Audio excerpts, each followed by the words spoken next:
nggak sih kalian takut sama masa depan? Atau terjebak dalam masa lalu? Atau panik dengan masa kini? Atau tertekan dengan pikiran kalian sendiri? Atau rongga dada kalian terasa sangat amat sesak? Serta kalian benar-benar nggak tahu hidup kalian ini mau dibawa kemana? Jika memang kalian merasakan hal tersebut, khususnya dalam intensitas yang cukup sering, maka hal tersebut menjadi salah satu tanda dari gangguan kesehatan mental atau gangguan psikologis. Tapi tenang, nggak ada yang perlu ditakutkan dengan hal tersebut, karena pada faktanya, kita bisa kok mengendalikan semua itu, bahkan tanpa obat-obatan sekalipun. Dan yang cukup menarik adalah, kondisi tersebut justru dapat menjadi nilai tambah dari karakter yang kita miliki sebagai seorang individu. Langkah pertama yang harus dilakukan untuk mengendalikan monster dalam diri kita tersebut adalah dengan pergi ke psikolog atau ke psikiater. Lah, kok psikiater atau psikolog katanya bisa dikendalikan tanpa obat? Well, memang iya, kita dapat mengendalikan hal tersebut tanpa obat-obatan. Namun, dasar paling vital yang pertama harus dilakukan dan diperhatikan adalah diagnosa dari seorang ahli terlebih dahulu. Hal tersebut dikarenakan kita harus paham terhadap keadaan yang kita hadapi, yang menjadikan langkah kita untuk berupaya memperbaiki kondisi tersebut tidaklah salah. Sebab jika salah, kita justru dapat terperosok lebih jauh dalam kondisi mental yang jauh lebih buruk.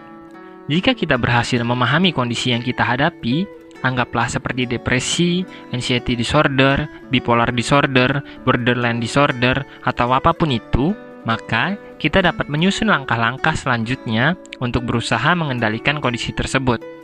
Ambil contoh anxiety disorder sebagai gangguan kecemasan dan ketakutan yang dimiliki oleh seseorang.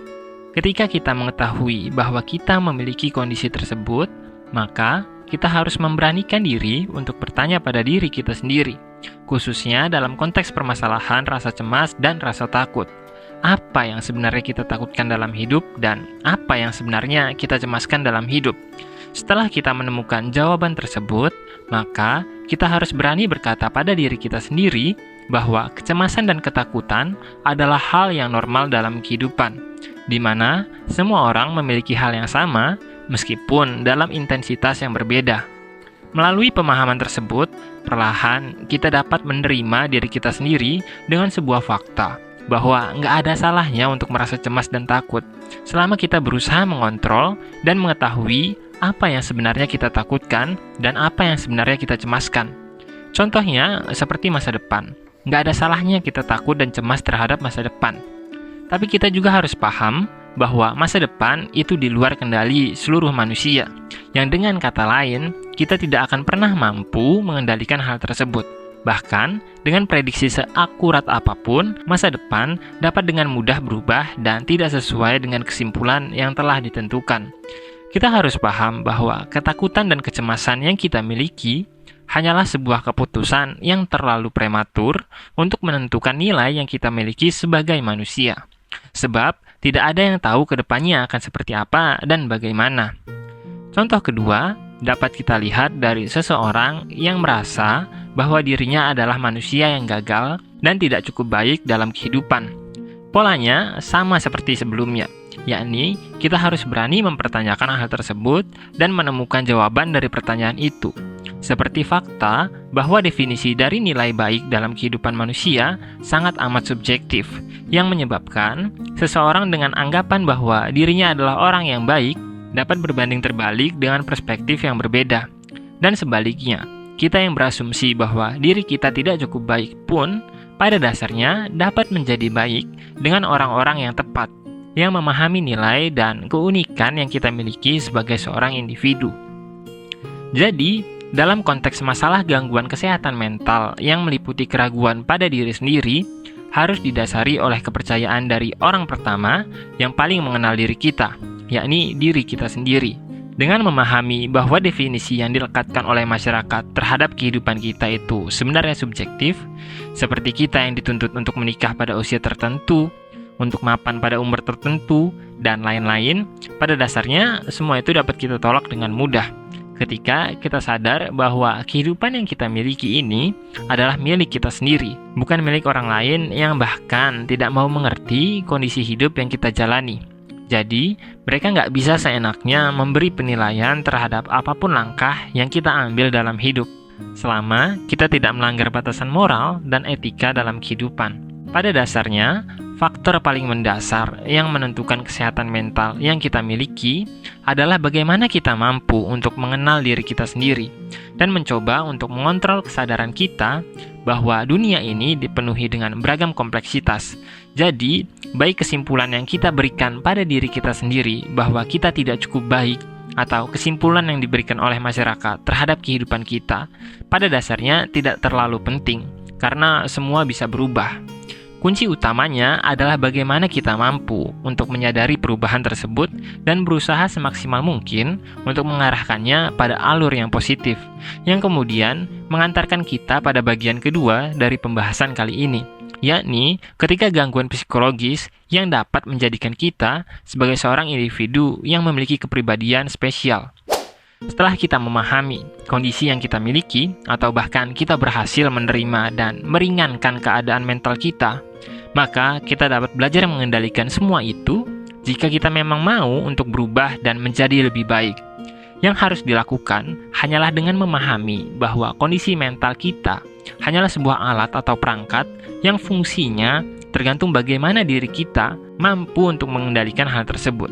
Karena layaknya semua alat dan perangkat, kita dapat menggunakan hal tersebut untuk menyakiti diri sendiri atau melakukan sebuah tindakan yang berguna.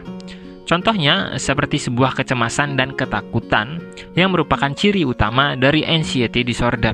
Saat kita memahami bahwa kecemasan dan ketakutan merupakan hasil overthinking yang kita miliki, maka kita dapat mengarahkan pikiran tersebut untuk menjadi seseorang yang memiliki pemikiran kritis dan mendalam. Sebab mereka yang biasa overthinking hingga melahirkan kecemasan dan ketakutan pada dasarnya merupakan seorang pemikir hebat dan imajinasinya sangat amat luas, yang menyebabkan diri mereka seolah mampu untuk menghadirkan masa depan pada masa kini, hingga melahirkan ketakutan dan kecemasan itu sendiri. Namun, ketika orang tersebut mampu mengendalikan kondisi itu, khususnya ketika keadaan tersebut diarahkan pada sebuah aktivitas yang produktif dan positif, maka orang tersebut akan selangkah lebih maju dari orang-orang pada umumnya. Sebab pikiran dan kreativitasnya sangat amat luar biasa, yang justru membuat orang tersebut jauh lebih spesial dari kebanyakan orang pada umumnya. Hal yang sama pun berlaku dalam konteks gangguan kesehatan mental lain. Contohnya seperti mereka yang memiliki kondisi bipolar disorder, yang ditandai oleh perubahan kondisi emosional yang sangat cepat.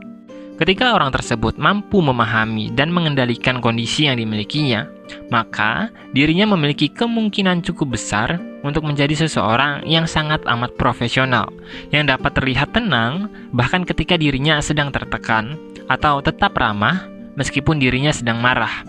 Situasi tersebut didasari oleh pemahaman dirinya bahwa ia dapat masuk dalam mode emosi tertentu karena ia mengetahui bahwa emosi itu bukan sebuah keadaan yang objektif, melainkan bersifat fleksibel. Jadi, alih-alih emosi mengendalikan dirinya, justru dirinya lah yang berhasil mengendalikan emosi. Cukup luar biasa, bukan? Contoh lain dapat kita lihat dengan orang yang depresi, yang salah satu ciri utamanya adalah selalu merasa tertekan dengan keadaan yang dihadapi olehnya.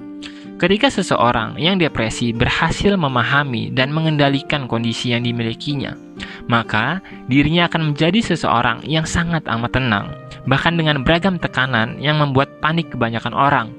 Hal tersebut dikarenakan dirinya berpengalaman dalam memahami bahwa tekanan adalah bagian tak terpisahkan dalam kehidupan, dan panik atau merasa tertekan bukanlah sebuah jalan yang tepat untuk menghadapi situasi tersebut. Keadaan-keadaan yang telah kita bahas barusan menandakan bahwa masalah mental yang kita miliki justru dapat menjadi nilai tambah dari karakter kita sebagai manusia. Kita hanya perlu berani menghadapinya, mengenalinya, mempelajarinya, hingga kita mampu untuk mengendalikannya. Dan kalau ada yang bilang, ngomong doang mah gampang, coba kakak ngalamin hal itu langsung. Well, justru saya bisa ngomong kayak gini karena semua yang telah saya jelaskan adalah bagian dari pengalaman saya. Karena saya pernah didiagnosa 3 jenis gangguan kesehatan mental sekaligus, yakni gangguan depresi mayor, kemudian anxiety disorder, dan bipolar disorder. Saya bahkan kemungkinan besar tidak akan pernah menjadi diri saya yang sekarang, khususnya dengan channel YouTube ini, jika saya tidak mengalami 3 jenis gangguan tersebut. Jadi, bagi siapapun yang mengalami gangguan kesehatan mental dan gangguan psikologis, jangan pernah merasa malu dan takut, karena kita dapat keluar dari hal tersebut, atau bahkan mengendalikannya dengan baik, hingga kita menjadi manusia yang bernilai, yang berbeda dari kebanyakan orang pada umumnya. Sekian Kausalitas yang hening, sampai jumpa.